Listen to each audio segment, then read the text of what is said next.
Classes के दौर में मैं सारे गेट एस्पिरेंट से बोलना चाहूँगा कि संभल कर रहिए।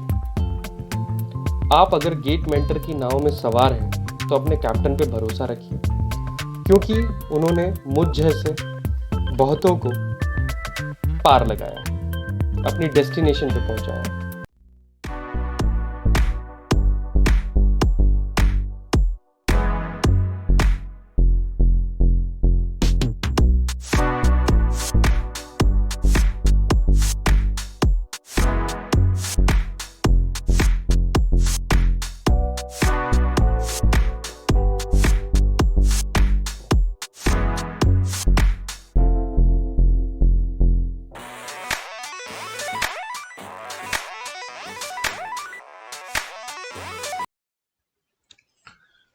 चलिए, so today we will discuss the forces,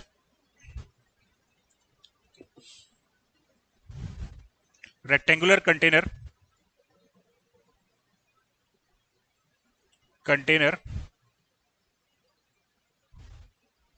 given constant acceleration. Rectangular container given constant acceleration. अब कोई कंटेनर है, उसको आप कितने टाइप से एक्सेलरेशन दे सकते हो?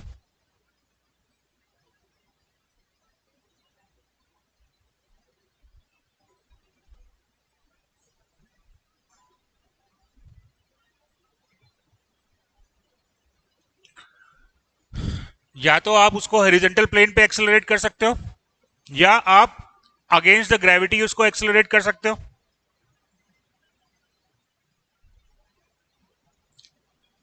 अगेंस्ट द ग्रेविटी आप उसको एक्सेलरेट कर सकते हो। तो यहां पे हमने एक्सेलरेशन दिया ए जेड। अब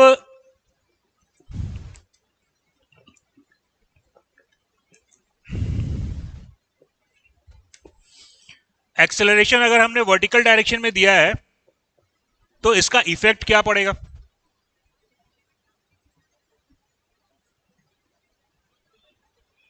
कंटेनर ऊपर जाएगा। चलिए, if the acceleration is given, if the acceleration is given in the vertical direction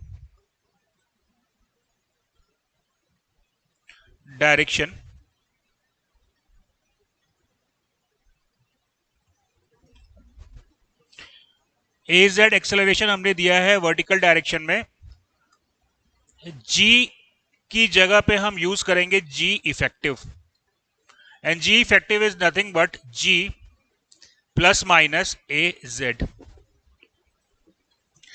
अगर आप वर्टिकल डायरेक्शन में एक्सेलरेशन दे रहे हो तो g की जगह पे आपको g इफेक्टिव यूज करना है, और g इफेक्टिव क्या है? g plus minus A Z.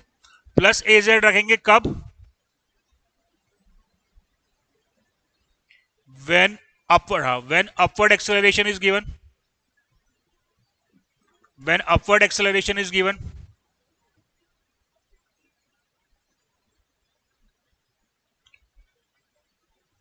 and minus az when downward acceleration is given. तो जैसा आप स्टैटिक्स के अब तक नॉर्मल क्वेश्चन सॉल्व करते आ रहे थे, एग्जैक्टली उसी फैशन में क्वेश्चन सॉल्व होगा। बस अब जहां पे जी आपको यूज करना था, जी की जगह पे आप यूज करोगे जी इफेक्टिव। जैसे मान लो कि अगर मैंने इस कंटेनर को एक्सेलरेशन दिया, सपोज ये हाइट h है, I want to find out the pressure at point 1। क्या हो जाएगा प्रेशर पॉइंट 1 पे? प्रेशर का फॉर्मूला क्या होता है? रो। अब जी की जगह हो जाएगा जी इफेक्टिव। जी इफेक्टिव क्या होगा? जी अपवर्ड डायरेक्शन में दिया है एक्सेलरेशन, तो प्लस ए जेड इंटू एच, राइट। तो अगर वर्टिकल डायरेक्शन में एक्सेलरेशन दिया है तो कुछ नहीं करना है, सिर्फ जी की जगह पे जी इफेक्टिव निकाल देना है। अब मान लो कि मेरे को इस सरफेस पे फोर्स कैलकुलेट करना है ए बी, तो नॉर्मल जैसे आप फोर्स निकालते हो निकाल सकते हो। एफ ए बी क्या हो जाएगा? F A B pressure on the for surface multiplied by the area. Pressure आप ऑलरेडी निकाल चुके हो, rho into g effective into h. तो बिल्कुल सेम तरीके से काम होगा, सिर्फ अंतर यह है कि जहां पे आपने जी यूज करना था उसकी जगह पे आप जी इफेक्टिव का इस्तेमाल करेंगे। अब सेकंड कंडीशन अपन देखते हैं।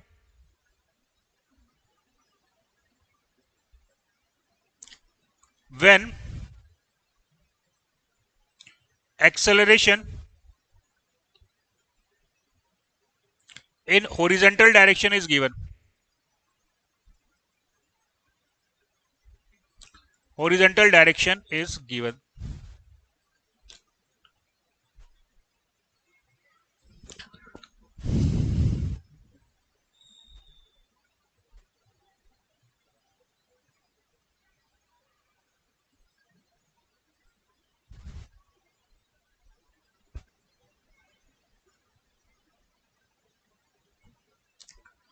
दोस्तों अगर आप इस कंटेनर को हॉरिजॉन्टल डायरेक्शन में एक्सेलरेशन दोगे तो इसका क्या इफेक्ट होगा?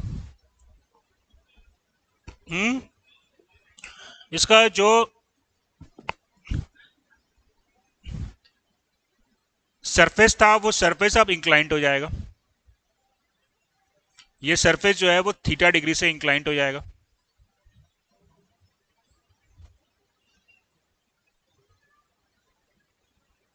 और ये स्लोप जो आपको मिलेगा tan theta that is a x divided by g effective, a x divided by g effective. तो अगर सिर्फ एक्स डायरेक्शन में एक्सेलरेशन दिया है, अगर सिर्फ एक्स डायरेक्शन में एक्सेलरेशन दिया है तो ये क्या हो जाएगा, ए एक्स डिवाइडेड बाई जी। अगर सिर्फ हॉरिजॉन्टल डायरेक्शन में एक्सेलरेशन दिया है तो ये हो जाएगा ए एक्स बाई जी। तो यहां पे हो क्या रहा है, बहुत सिंपल सा कॉन्सेप्ट है, समझ लेते हैं अपन उसको। If the acceleration is given in the horizontal direction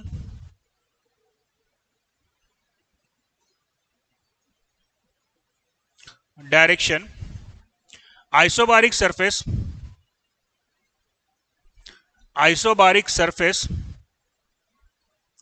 is not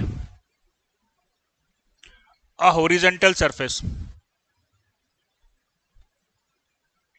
Isobaric surface is not a horizontal surface, but it is inclined by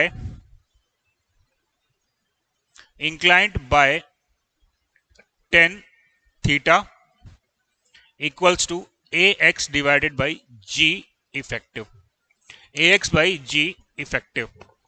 दोस्तों अगर कंटेनर रेस्ट में रखा हुआ है, अगर कंटेनर रेस्ट में है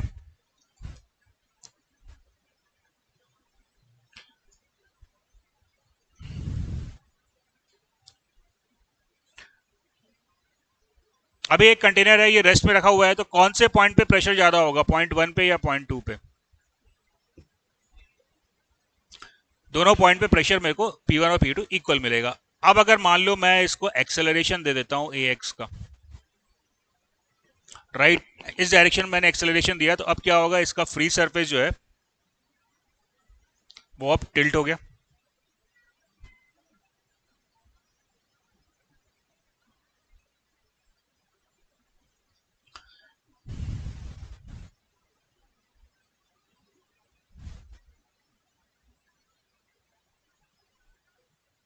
इसका फ्री सरफेस जो है वो अब थीटा डिग्री से टिल्ट हो चुका है, राइट। अब बताओ क्या P1 और P2 बराबर होगा क्या? अब कौन सा ज्यादा होगा? अब P1 जो है वो ज्यादा होगा। देखो पहले जो ये व्हाइट कलर की सरफेस थी, जो हॉरिजॉन्टल सरफेस थी, वो आइसोबारिक सरफेस थी, लेकिन अब ये इंक्लाइंड सरफेस जो है वो आइसोबारिक सरफेस होगी। अब ये जितनी इंक्लाइंड सरफेस मिलेंगी वो सारी सरफेस आइसोबारिक होगी। यानी कि बताओ यहां पे प्रेशर ज्यादा है कि यहां पे ए पे ज्यादा है, प्रेशर पॉइंट ए पे ज्यादा है कि बी पे ज्यादा है? सिंपल सी बात है, दोनों जो है वो एटमॉस्फेरिक प्रेशर पे सब्जेक्टेड है, तो दोनों पे प्रेशर इक्वल होगा। यानी कि अब जो आइसोबारिक सरफेस है वो आपकी हॉरिजॉन्टल सरफेस ना होके एक इंक्लाइंड सरफेस बन जा रही है ना। तो ये इस सरफेस के पैरेलल जितनी सरफेसेस होंगी, इस सरफेस के पैरेलल जितनी सरफेसेस होंगी वो सारी सरफेसेस आइसोबारिक सरफेस होंगी. So these surfaces are isobaric surfaces.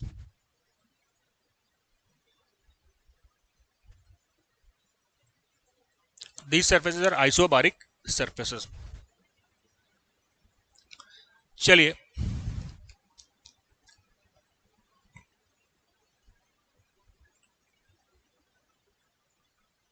a container of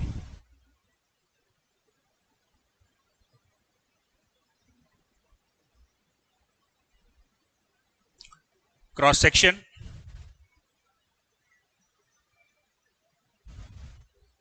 of 4 meter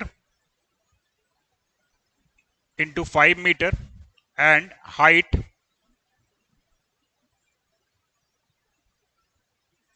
6 meter given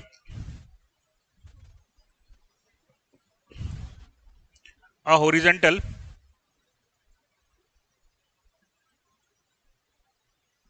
acceleration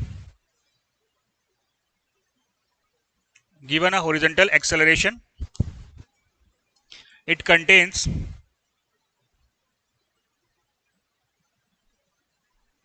water up to a depth of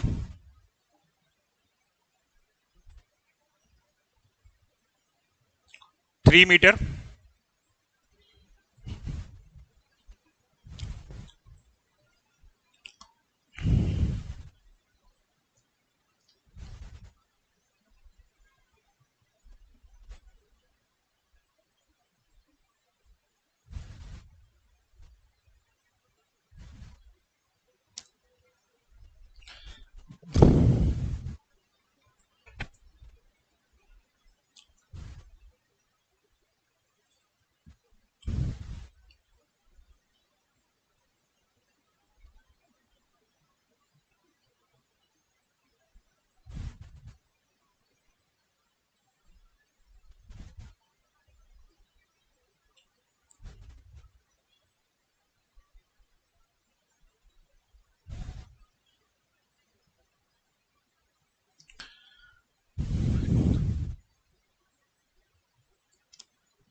determine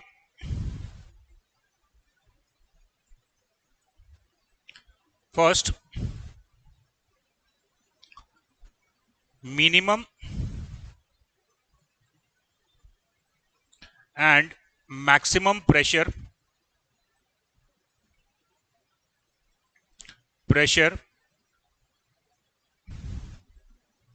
at the bottom of surface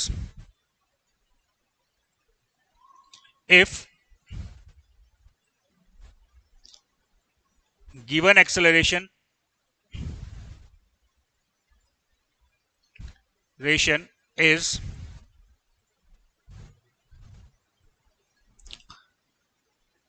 2 metre पर second square. जो भी acceleration हमने दिया है वो horizontal direction में ही है ना. Second, determine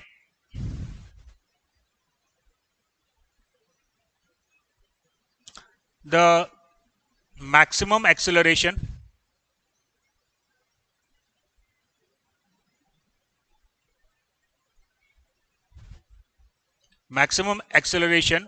given to the tank without spilling. Spilling यानी कि कोई पानी कंटेनर से बाहर ना निकले, तो कितना मैक्सिमम एक्सेलरेशन हम इसको दे सकते हैं.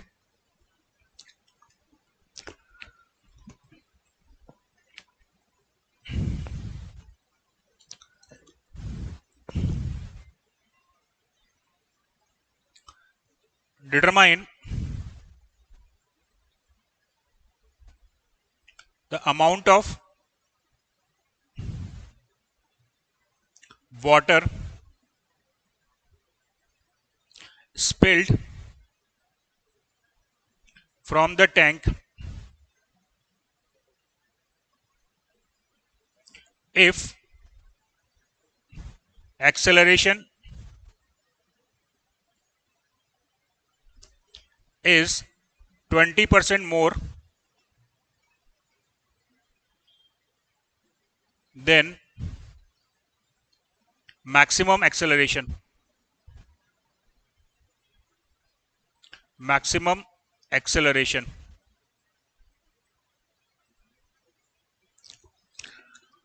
Fourth, amount of water spill. Amount of water spill if acceleration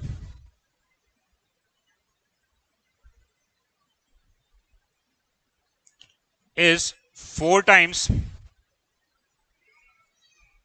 the maximum acceleration.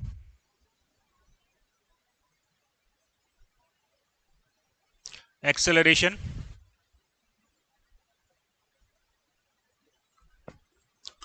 चलिए एक क्वेश्चन मैं आपके लिए कर देता हूं, बाकी आप सॉल्व करेंगे। एक कंटेनर है,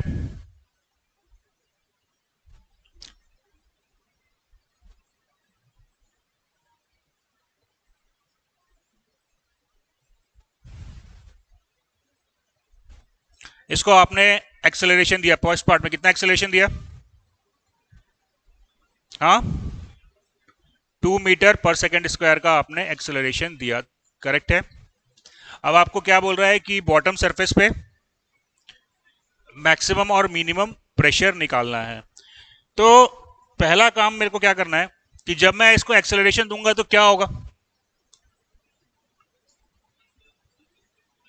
क्या होगा?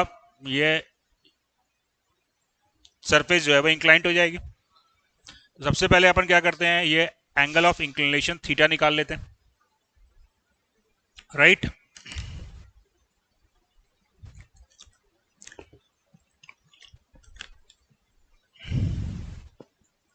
तो टेन थीटा क्या मिल जाएगा मेरे को? टेन थीटा हो जाएगा 2 डिवाइडेड बाई 10, जी को अपन 10 मान लेते हैं, मोटा मोटी भी है ना। तो क्या वैल्यू आई थीटा की?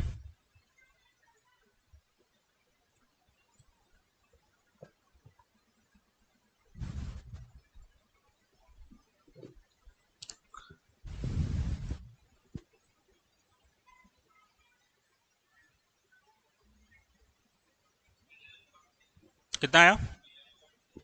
11.3 डिग्री। 10 थीटा बाई 2/5 है, चलो उससे ही मेरा काम बन जाएगा। अब मेरे को चाहिए क्या? देखो यहां पे मैक्सिमम प्रेशर कहां पे आएगा? ये पॉइंट पे 1 पे, और मिनिमम कहां पे आएगा? 2 पे आएगा। क्लियर है ये बात? क्योंकि जहां पे ज्यादा मास होगा वहां पे ज्यादा प्रेशर आएगा। अब इस साइड का हेड आप मान लो कि ये हो गया एच मैक्स, और इस साइड का हेड जो है वो हो गया एच मीन। तो अब मेरे को कैलकुलेट करना है h max minus H mean. कैसे निकालूंगा?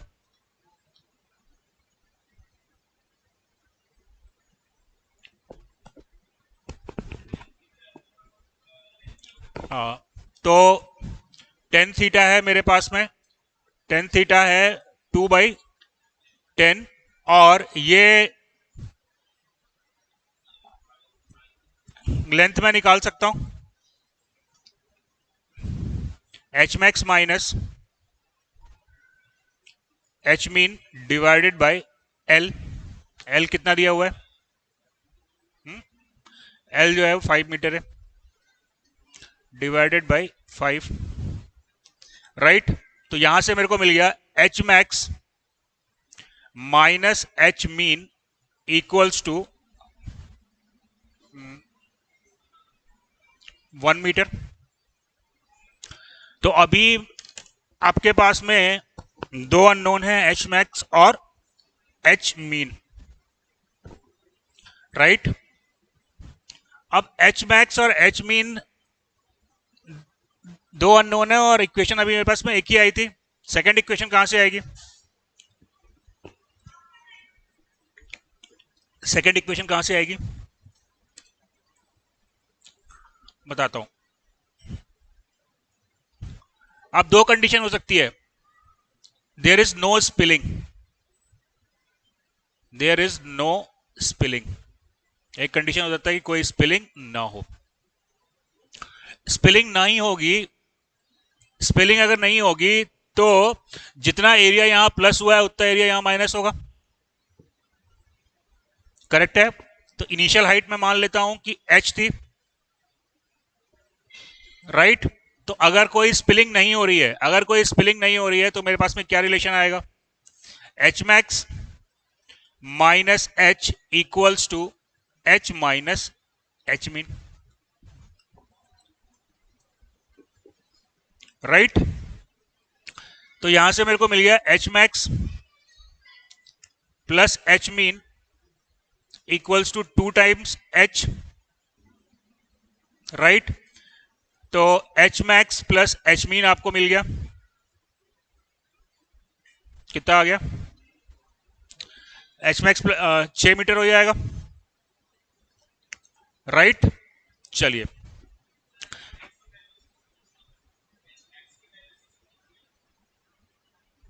एच मैक्स की वैल्यू 6 होनी चाहिए, क्यों भैया?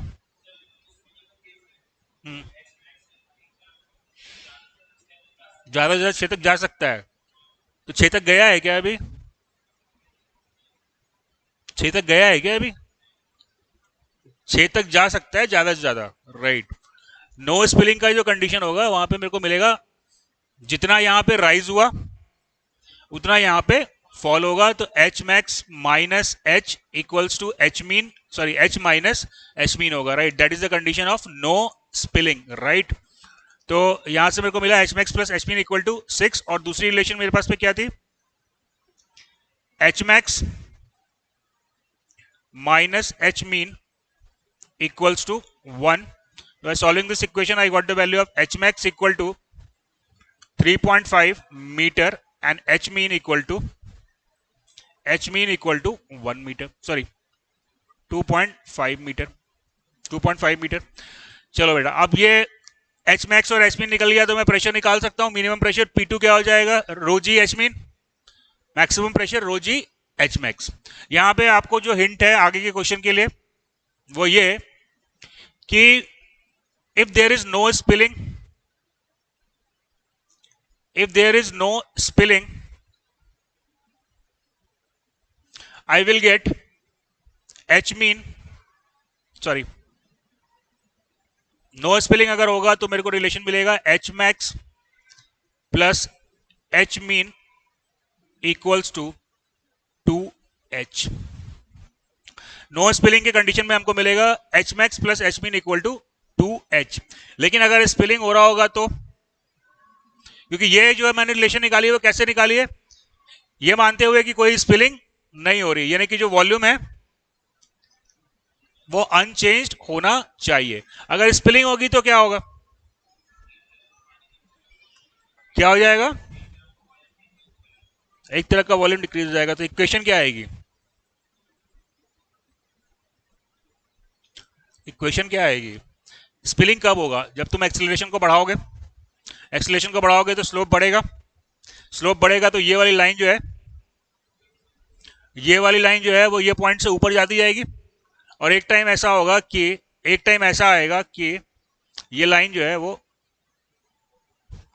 टॉप ऑफ द कंटेनर पे पहुंच जाएगी, राइट? अब जैसे ही आप इससे ऊपर एक्सीलरेशन करोगे, जैसे ही इससे ऊपर एक्सीलरेशन करोगे पानी गिरेगा। तो अगर स्पिलिंग हो रही है तो क्या कंडीशन आई?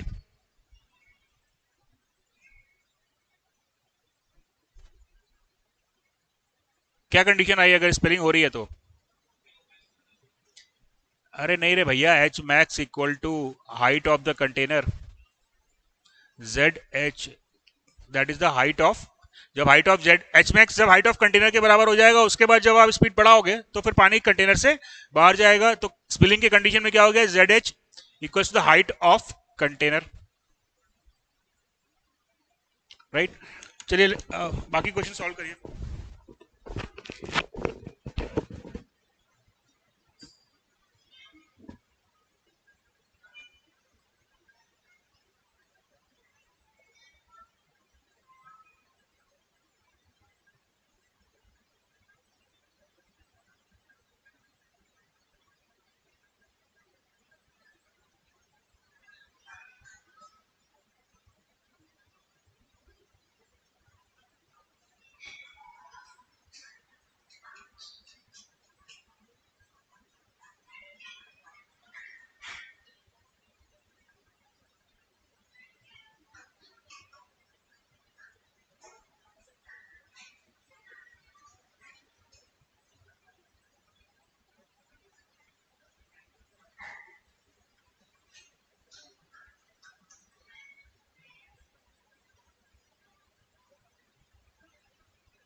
कितने क्वेश्चन हो गए?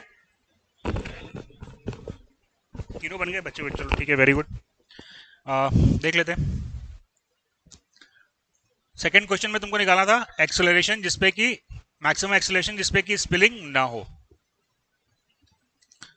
तो कैसे निकलेगा वो? हाँ, मैक्सिमम स्पिलिंग के लिए ऐसी कंडीशन आएगी कि z मैक्स जो है वो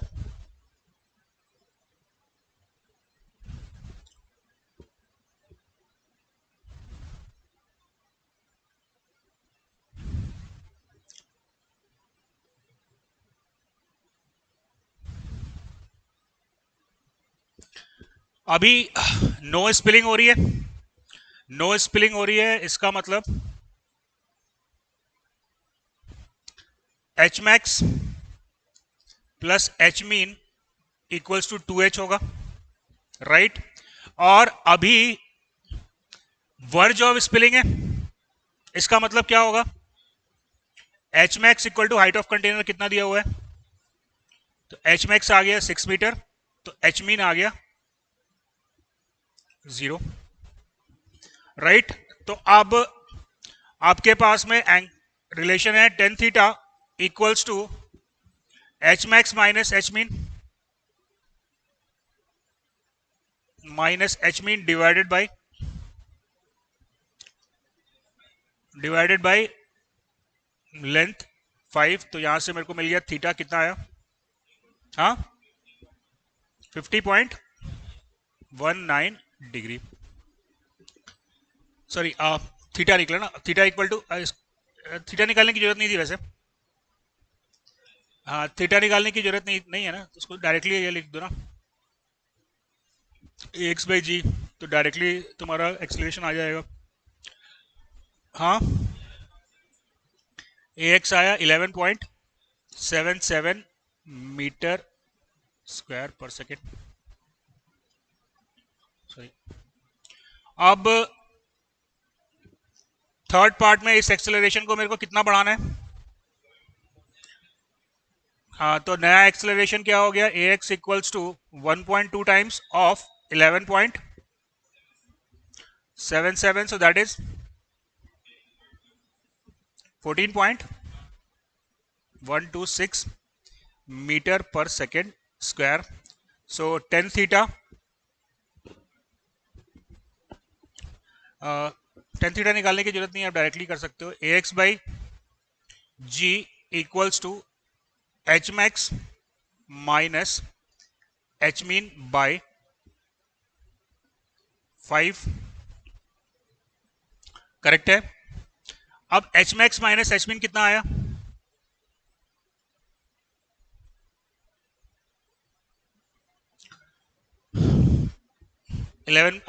14.126 आया, डिवाइडेड बाई जी 7.2 मीटर। अब बच्चों यहां पे एक चीज समझने की बात है कि H max minus H mean is greater than the height of container. तो ये कंडीशन कैसे आएगी? ये कंडीशन कैसे आएगी? ये कंडीशन कुछ इस प्रकार से बनेगी। देखो, एच मैक्स तो 6 से ऊपर नहीं हो सकता, एच मैक्स जो है वो 6 से ऊपर नहीं हो सकता, क्योंकि हाइट ऑफ कंटेनर ही 6 मीटर है। तो इसका मतलब ये हुआ कि ये सरफेस का कुछ हिस्सा ओपन टू द एटमॉस्फेयर आएगा, राइट। तो ये लेंथ मेरे को मालूम है 6 मीटर। ये अब कितना वॉल्यूम इस कंटेनर में बचा है वो मैं कैलकुलेट कर सकता हूं। ये लेंथ निकालनी पड़ेगी उसके लिए मेरे को।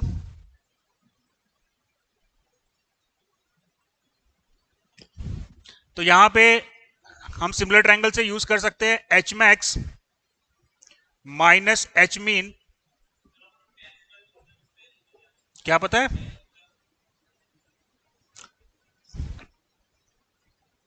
कितना आया एल? तुम चाहिए डायरेक्ट टेन थीटा तुम निकाल लियो, थीटा ये निकाल लियो, तो ये तुमको डिस्टेंस पता है, यहां से ये लेंथ निकाल लियो। ठीक है, थीटा निकाल, सही है ना। थीटा तुमको मालूम है, ये लेंथ पता है, तो ये एल लेंथ जो है वो निकल जाएगी। क्या है एल की length?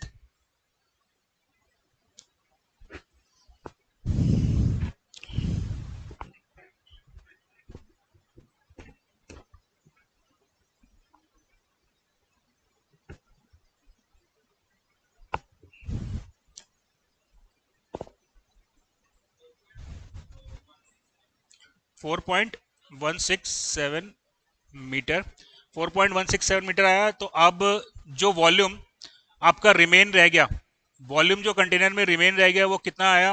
1/2 into 6 into 4.167 multiplied by the width of the tank. कितना आ गया ये?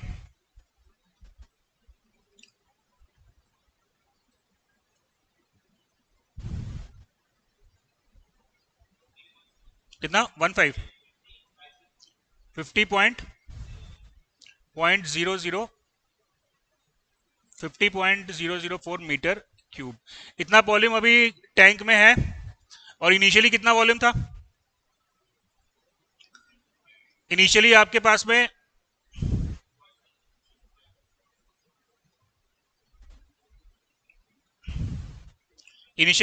जो वॉल्यूम था वो अपन निकाल सकते हैं, that is 3 into 5 into 4, right. 3 into 5 into 4 was the initial volume, right. तो ये हो गया आपका 60 मीटर क्यूब जो था वो आपका इनिशियल वॉल्यूम हो गया। अभी आपका टैंक में कितना वॉल्यूम बचा है?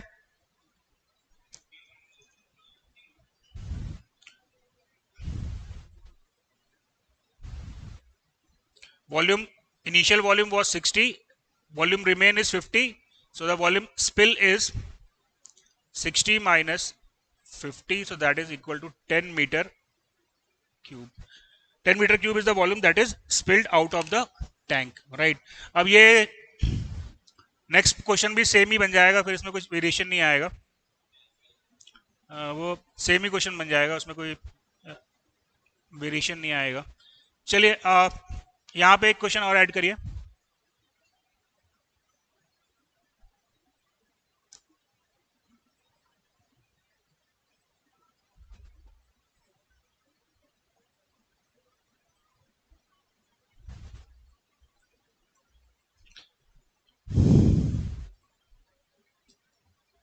Question number 5, determine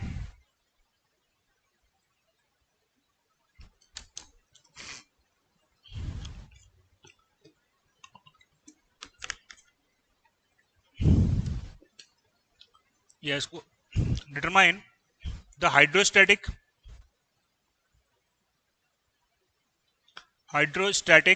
force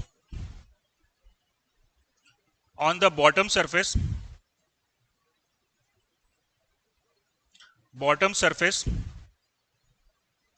if the tank is closed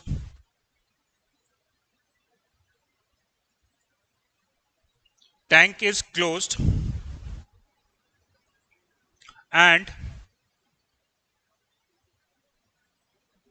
acceleration is, कितने पे स्पिलिंग हुआ था?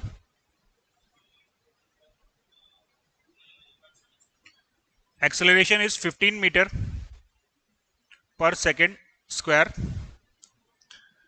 Question number 6.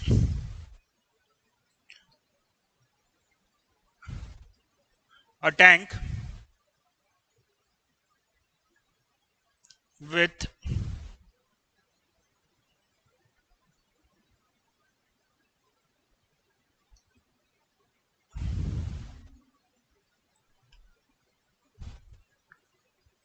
a tank contains, yeah, a tank is given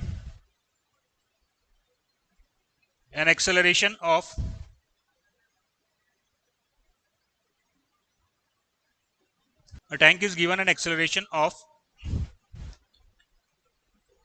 10 meter per second square, 10 meter per second square, and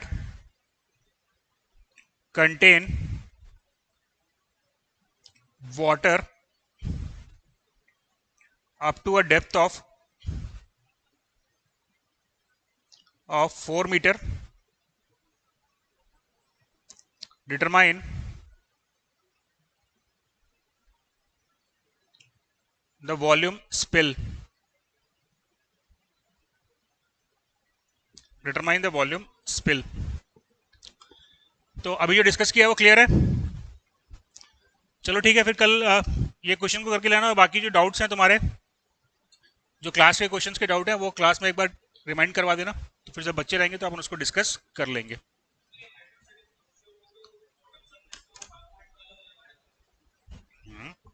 अलग अलग आएगा, force अलग अलग नहीं आएगा बेटा, प्रेशर अलग अलग आएगा. फोर्स तो प्रेशर मल्टीप्लाई बाय एरिया होता है, तो यहाँ पे उसको इंटीग्रेट करके आप निकाल सकते हो.